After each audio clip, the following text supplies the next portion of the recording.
I'll give you $10,000 if you solve this equation, mocked the CEO at the janitor. And she solved it in seconds, revealing his biggest secret. Before we get started, drop a rating for this story from 0 to 10 in the comments below. Your feedback really matters. Int, Hill Innovations, Lobby, Night, 2:17 a.m. The silence inside the Hill Innovations tower is a living thing. It breathes through the climate-controlled vents and settles like a fine dust on acres of Italian marble. During the day, this lobby is a symphony of ambition, the staccato click of expensive shoes, the hum of hushed, high-stakes phone calls, the scent of coffee and confidence. But at night, it belongs to Molly White. And at night, it is a cathedral of glass and steel, with the distant city lights serving as its stained glass windows. Molly's custodial cart is her mobile command center, its rubber wheels whispering over the polished floor. Every item has its place: the perfectly folded microfiber cloths, the spray bottles filled with precisely diluted eco-friendly solutions, the trash bags neatly rolled. Her movements are economical, born of 1,000 nights of repetition. She's not just cleaning, she's restoring order to a world that by 5 p.m. every day has been thrown into chaos. She wipes down the massive glass entryway, her reflection a translucent phantom superimposed against the sprawling, glittering metropolis. She sees the faint smudges left by a stressed executive leaning his head against the cool surface, the tiny handprint of a CEO's child brought in for a brief visit. She erases them all, making the world pristine again. She is the ghost who tidies up the lives of people she will never know, people who would look right through her if they ever saw her in the daylight. A soft buzz vibrates in the pocket of her work pants. She pulls out her phone, the screen's harsh light a sudden intrusion in the dim lobby. The background is a photo of her and her younger brother, Leo, 16. They're at a local science fair from a few years ago. Leo beaming next to a ridiculously complex model of a double helix made of candy. His smile is a supernova, the kind that could power a small city. Even then, the almost invisible nasal cannula was tucked beneath his nose. A new text message glows on the screen. It's from Leo. Can't sleep, lungs feel like they're full of pop rocks. Did you remember to get the good ice cream? Smiley face. Molly's heart clenches. It's a familiar mix of love and a cold, sharp-edged fear. He always uses humor to downplay his discomfort, a bravery that both inspires and terrifies her. She quickly types back a reply. Of course, rocky road. Now try to get some rest, little brother. I'll see you in the morning. She sends the message and then swipes to her banking app. The balance is painfully low, $112.38. Then she opens another notification, this one from the pharmacy. Reminder, Leo White's Briovent inhaler refill is ready. Copay due, $487.50. Insurance has flagged this as a non-preferred brand. The number stares back at her, a digital warden. $487.50 for the non-preferred brand that happened to be the only one that didn't make Leo feel nauseous. It was another impossible choice in a long line of them. Pay the rent or pay for the medicine that lets her brother breathe. She closes her eyes for a moment, the weight on her chest heavier than any equipment on her cart. The city lights outside blur into a Monet of indistinct colors. She takes a deep, steadying breath, the kind she's taught Leo to take, and puts the phone away. The 40th floor awaits. Int, custodial closet, 40th floor, later, 3:45 a.m. This small, windowless room is Molly's true office. The air is a potent cocktail of bleach, lemon polish, and industrial soap. While other employees have ergonomic chairs and standing desks, Molly has an overturned bucket of spackle. She sits, and from her worn backpack, she retrieves her treasures. Not a phone, not a magazine, but a thick spiral-bound notebook with a frayed cover and a finely sharpened Blackwing 602 pencil. She opens it. The pages are not a diary of her struggles, but an escape from them. They are an ordered cosmos of numbers, symbols, and geometric proofs. Tonight, she's wrestling with a proof related to the Riemann hypothesis, a problem that has baffled the greatest mathematical minds for a century. She isn't trying to solve it for fame or fortune. She is doing it for the profound beauty of the logic, the way the numbers fall into place like a key turning in a perfectly machined lock. Her brow furrows with concentration. Her pencil hovers over the page, then begins to move, not in a straight line, but in a flurry of calculations in the margins. She's testing a new approach, one that came to her while she was scrubbing graffiti off a bathroom stall. Her mind sees things in patterns, the chaotic swirl of soap on a dirty floor, the crystalline structure of a salt stain, the fractal patterns of a cracked window. They all spoke to her the same language, the language of mathematics. A small, quiet smile touches her lips as she completes a line of the proof. It's a minor breakthrough, a single step on an impossibly long journey, but it's hers. In this closet, surrounded by mops and buckets, she is not a janitor. She is an explorer, charting the unknown territories of the universe. Hill Innovations, Odessi Conference Room, later, 4:12 a.m.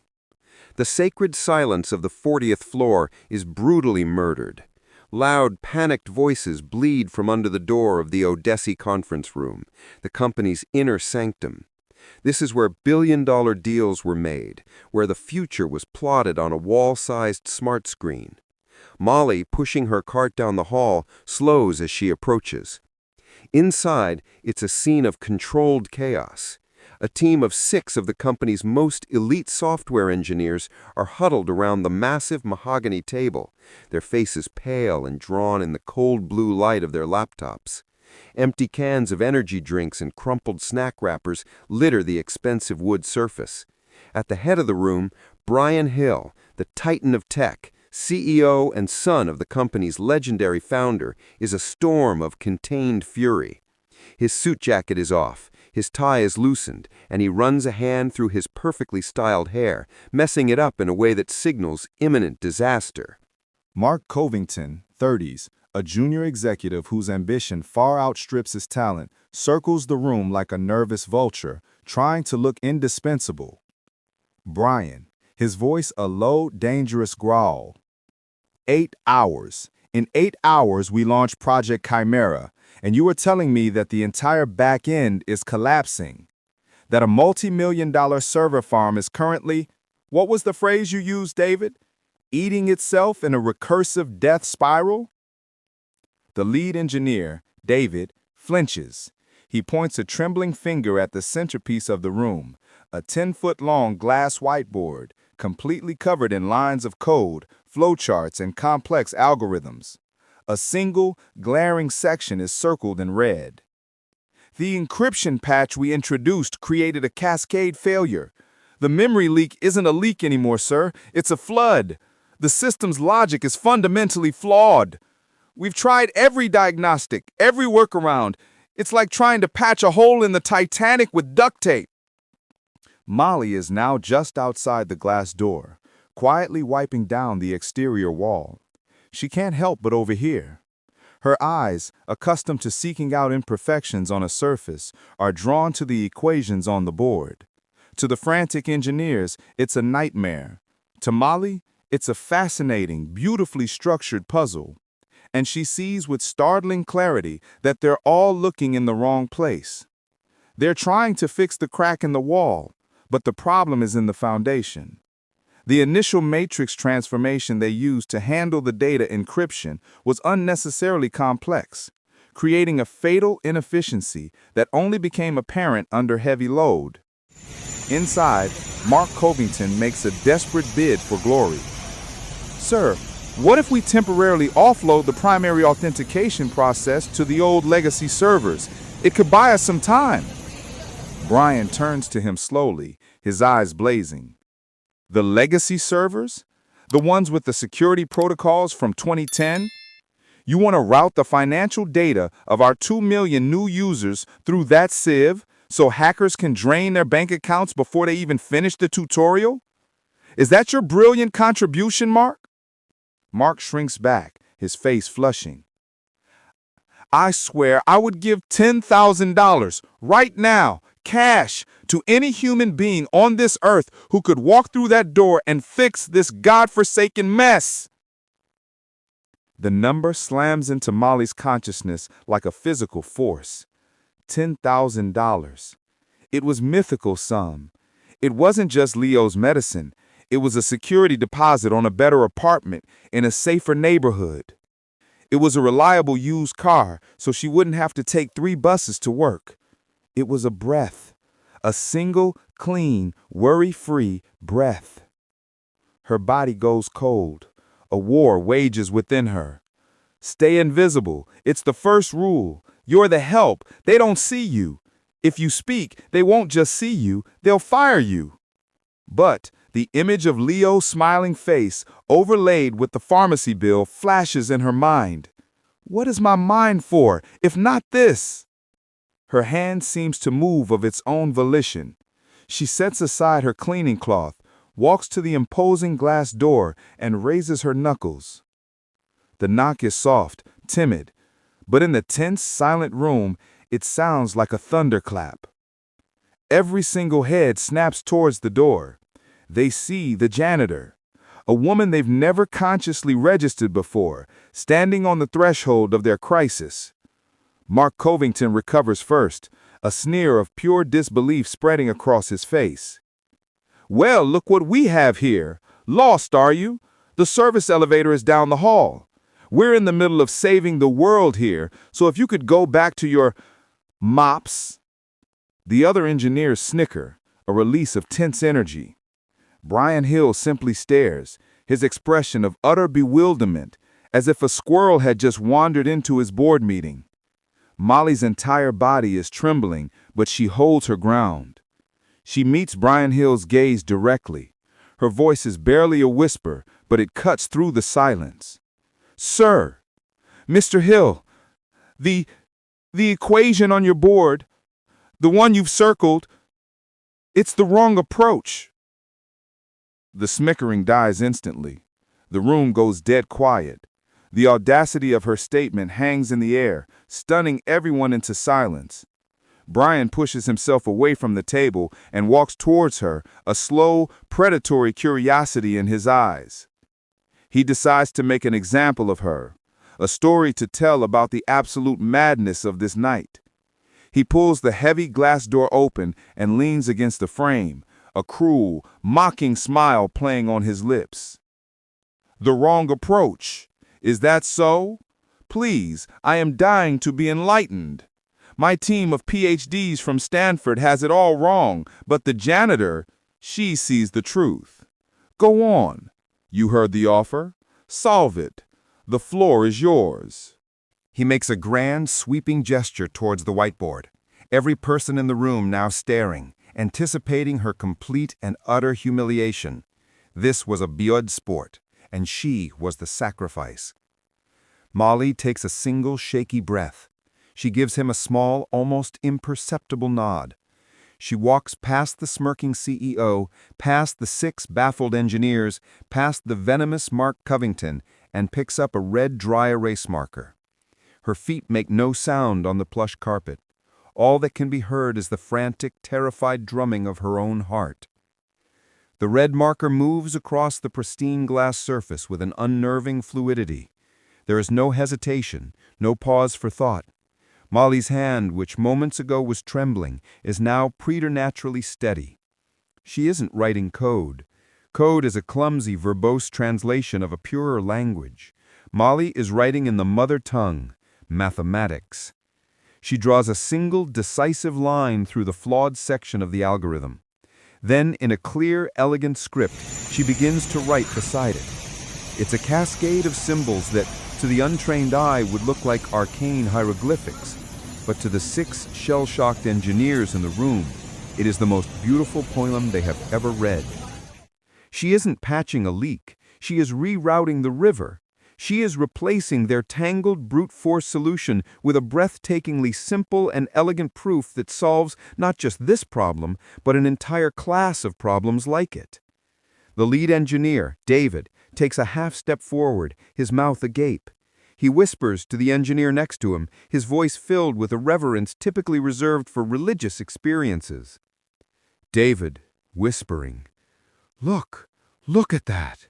She's using a modified Kalman filter for the predictive analysis, but applied to a non-linear system. That's theoretically impossible. People have written entire dissertations on why that can't be done." The second engineer just shakes his head, pulling out his phone to take a picture, his hands shaking too much to get a clear shot. Engineer number 2. "She's not just solving the problem, she's showing us how stupid we were for even creating it." The entire process takes no more than 2 minutes. Molly places the cap back on the red dry erase marker. The soft click echoes in the tomb-like silence of the room. She steps back from the board, her work finished. The adrenaline begins to fade, and the fear rushes back in, cold and sharp. She turns, her hands clasped nervously in front of her, her gaze finding Brian Hill. She is a janitor again, standing in a room where she does not belong, hoping for the $10,000 miracle. Brian Hill's face is a thundercloud. He pushes himself off the doorframe and walks towards the whiteboard with slow, deliberate steps. He ignores the engineers. He ignores the cowering, humiliated Mark Covington. He stands before the glass board, his reflection inches away from Molly's red equations. He stares at the math, his jaw muscle twitching. He isn't just seeing a solution to his company's crisis. He is seeing a ghost. He raises a hand and traces one of the symbols with his finger, a complex integral that seems to hold the proof together. A flicker of something unreadable, pain, recognition, anger, crosses his face. The room holds its collective breath, waiting for the verdict, for the explosion of anger or the cry of celebration. Brian drops his hand. He turns, his icy gaze sweeping past Molly as if she were a piece of furniture. He says nothing, not a word of thanks, not a mention of the money. He strides out of the conference room, his expensive shoes making sharp, angry sounds on the marble floor. The sound recedes down the hallway, leaving behind a silence more damning than any tirade. The spell is broken. The engineers erupt into a frantic, hushed babble, rushing the whiteboard, snapping photos, their initial awe giving way to a frenzied excitement. They have been saved. But Mark Covington sees something different. He hasn't been saved. He's been disgraced. The janitor succeeded where he failed. The CEO witnessed his humiliation. In the ruthless calculus of the corporate world, this was a death sentence, unless he rewrote the equation. As the engineers celebrate, Mark slips out of the room, his face a mask of cold fury. He ducks into a darkened alcove and pulls out his phone. He doesn't call HR. That's too slow, too bureaucratic. He calls someone with more power. Mark, into the phone, a venomous whisper. "Arthur, it's Mark Covington. We need to talk. We just had a catastrophic security failure on the 40th floor. Unbelievable negligence. An outside contractor, a cleaner, had full access to the Chimera source code. Yes, the source code. Who authorized it? No one. She just walked in. I tried to stop her, but, well, Mr. Hill was distracted. This could sink the launch. We need to contain this now."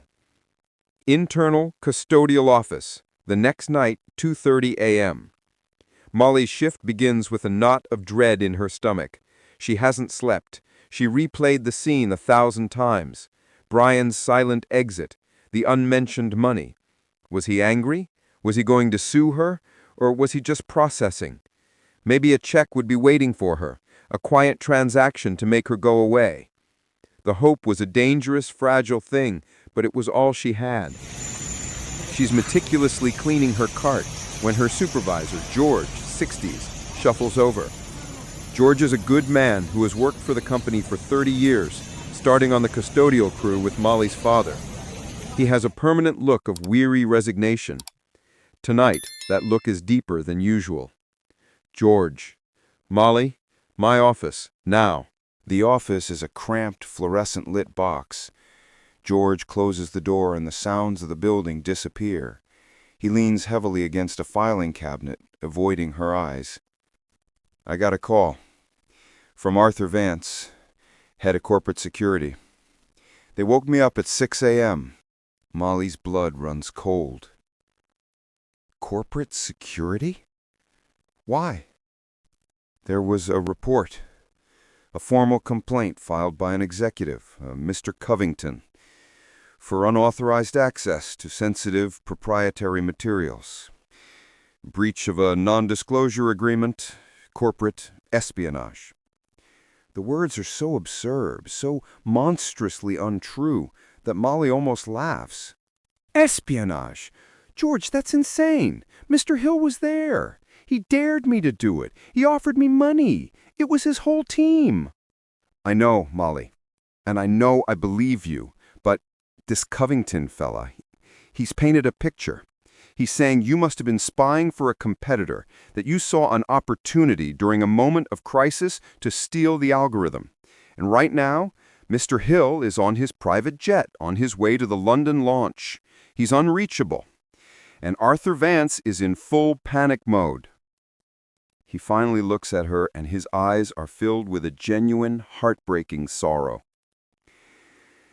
They've suspended your contract, effective immediately, indefinitely, without pay, pending a full investigation.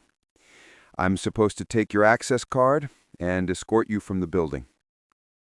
The air leaves Molly's lungs, suspended, indefinitely, without pay. It was a death sentence. Molly, my brother.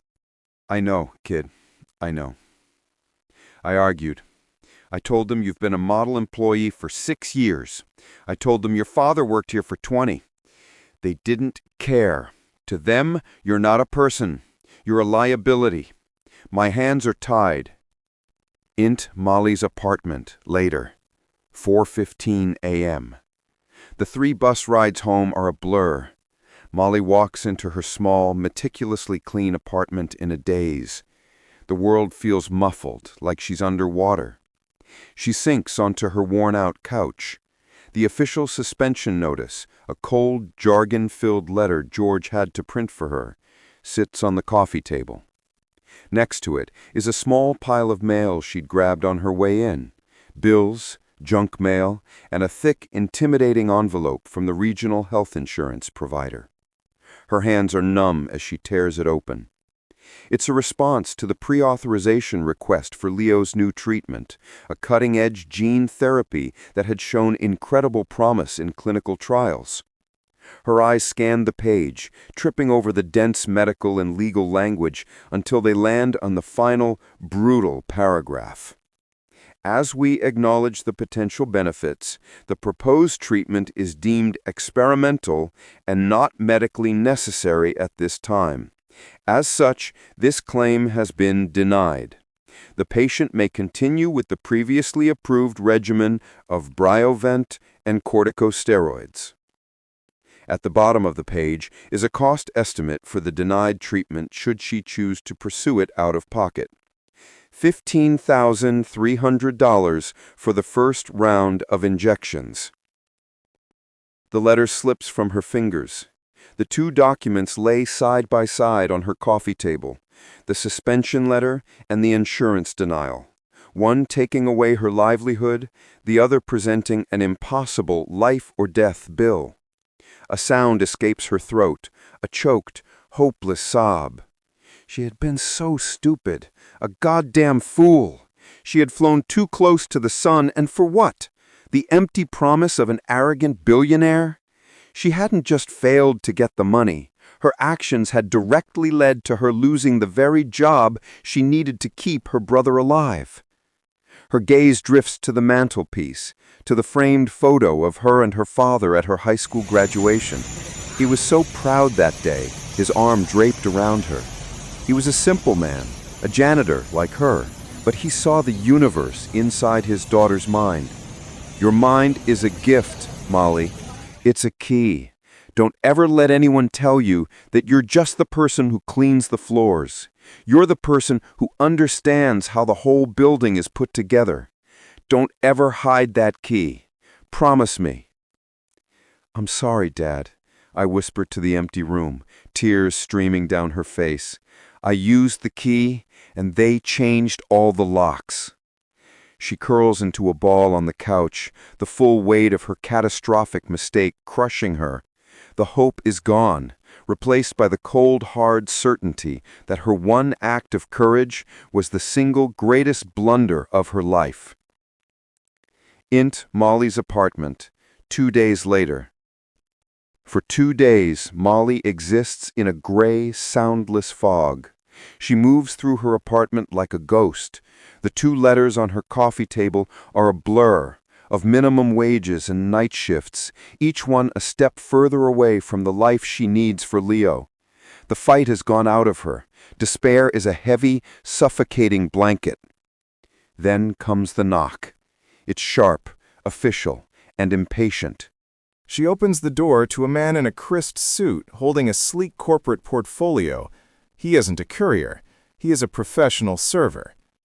"Are you Molly White?" She nods, her throat too dry to speak. He hands her a thick, silver envelope with the embossed Hill Innovations logo. "You have been served. This is a summons to appear before a disciplinary review board regarding the security breach on the evening of October 13th. Tomorrow morning, 10 a.m., 40th floor. Your presence is mandatory. Failure to appear will be considered an admission of guilt." He doesn't wait for a reply. He turns and walks away, his job done. Admission of guilt. The phrase echoes in the silent apartment. They weren't just firing her. They were building a legal case against her, to blacklist her, to ruin her. This was Mark Covington's final, venomous strike, ensuring she could never work in any position of trust again. Her first instinct is to crumble, to hide, to simply not go. What was the point? To sit in a room and be formally crucified by a panel of people who had already decided her fate? She sinks to the floor, her back against the door, the summons in her hand. She feels the fight draining out of her, the last embers of hope turning to ash. But then, her gaze falls upon the photo on the mantelpiece. Her father, his arm around her, his eyes so full of belief in her. Don't ever let anyone tell you that you're just the person who cleans the floors. You're the person who understands how the whole building is put together. He understood the building. She understood the math that built it. A tiny spark ignites in the darkness. They wanted an admission of guilt? She was guilty. Guilty of being brilliant. Guilty of solving a problem they couldn't. Guilty of being more than what they saw. No, she wouldn't hide. She wouldn't let Mark Covington and his army of lawyers write the final chapter of her story. She didn't have money or power, but she had the truth. She would go. She would walk into that building with her head held high and face them, not as a janitor, but as the woman who solved their impossible equation. The daytime lobby is a different planet. It's a maelstrom of energy, a river of dark suits and expensive perfumes flowing in every direction. Molly, dressed in a simple dark blouse and slacks, her one good outfit, feels like a rock in the middle of that river. People flow around her, their eyes focused on phones, tablets, and ambitions, never once landing on her. The invisibility she had cultivated at night was now a weapon being used against her in the daylight. A severe-looking woman with a tablet, an HR representative, materializes before her. "Ms. White, the board is ready for you. This way." The walk to the elevator, the silent ride up to the 40th floor, feels like a death march. They bypass the familiar custodial office and the standard HR rooms. They are heading for the one place she never wanted to see again, the Odyssey conference room. The HR woman pushes the heavy glass door open. Molly steps inside, and the breath catches in her throat. This isn't a meeting. It's an execution squad. The entire executive board of Hill Innovations is seated around the gleaming mahogany table. At one end sits Arthur Vance, the stern-faced head of corporate security she'd heard from George. 2 corporate lawyers with faces like stone sit beside him. The entire engineering team, including David, is standing stiffly against the back wall, looking deeply uncomfortable. And sitting near the head of the table, looking smug and victorious in a perfectly tailored suit, is Mark Covington. He gives Molly a slow, dismissive look, a predator enjoying the last moments of the hunt. The only empty chair is a single, isolated one placed directly in the center of the room, facing the table. It feels less like a chair and more like a witness stand. The head of the table, Brian Hill's chair, is empty. Arthur Vance gestures to the chair. His voice is cold and devoid of emotion. Miss White, thank you for joining us. Please, take a seat. Let the record show that the subject, Molly White, is present. This is a formal hearing regarding the security breach of Project Chimera. Mr. Covington, as the ranking executive on site at the time of the incident, please walk the board through the events of that night. Mark leans forward, steepling his fingers. He has rehearsed this. His voice is smooth, confident, and dripping with false sincerity. He paints a masterful picture of a company in crisis, of his own heroic attempts to find a solution, and of a rogue employee who took advantage of the chaos. While we were desperately trying to salvage the launch, Miss White, the night shift cleaner, gained unauthorized entry to the Odyssey room. I confronted her immediately, but she was strangely obstinate. She approached the whiteboard, which contained the highest-level proprietary code, and began tampering with it. I ordered her to stop, but frankly, her demeanor was erratic. She was in a place she had no right to be, interacting with assets she couldn't possibly understand. It was the single most flagrant breach of protocol I have witnessed in my career. He leans back, the very picture of a responsible, concerned executive. So, to be clear, at no point did she have permission to be in that room or to access that data. Absolutely not. It was a clear and dangerous violation. Molly sits in silence, her hands clenched in her lap. The lies are so perfectly constructed, so airtight, that even she begins to doubt her own memory. Just as Vance is about to speak again, the main conference room door swings open. Brian Hill walks in. He isn't wearing a suit, but a simple dark sweater and slacks. He looks tired, but his eyes are sharp and clear. He doesn't look at anyone but Molly, holding her gaze for a brief, unreadable moment. Then he walks to his empty chair at the head of the table. My apologies for being late. My flight from London just landed. Arthur, please continue. Arthur clears his throat, slightly flustered. Of course, Mr. Hill. As Mr. Covington has testified, Miss White's actions represent an unprecedented liability. Our legal recommendation is summary termination for cause and to pursue legal action to ensure the... Brian holds up a single hand. The room falls silent. Liability. It's an interesting word. Before we proceed, I'd like to present some evidence of my own. He taps a command on the console on the table. The massive screen behind him, the same one where the code had been displayed, flickers to life. It shows a scanned, yellowed page from a notebook filled with meticulous handwritten equations. The handwriting is not Molly's. My father, Arthur Hill, wasn't just a businessman. He was a mathematician at heart. This company was a side effect of his love for elegant solutions. Before he passed away, he was working on a personal obsession, a theoretical framework for predictive data analysis in chaotic systems. He called it the Helios equation.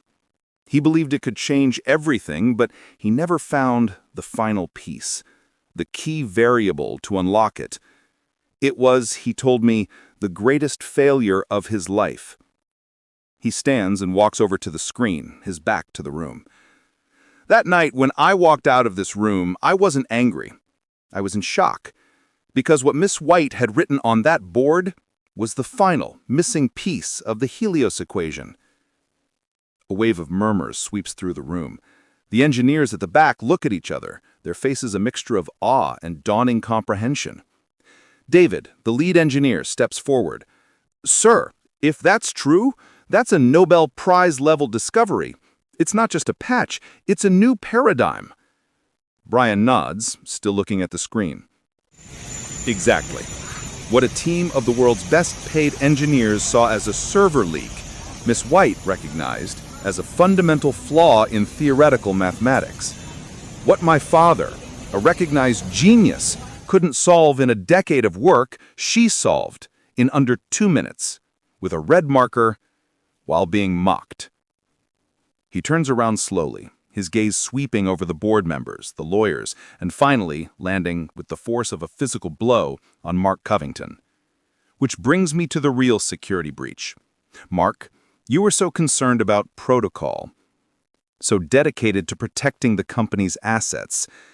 Is that why at 5:03 a.m. that same morning, you used your personal phone to send an encrypted email to a senior vice president at our biggest competitor, Titan Dynamics? The color drains from Mark's face. He looks like he's been punched. No! What? That's a ridiculous accusation.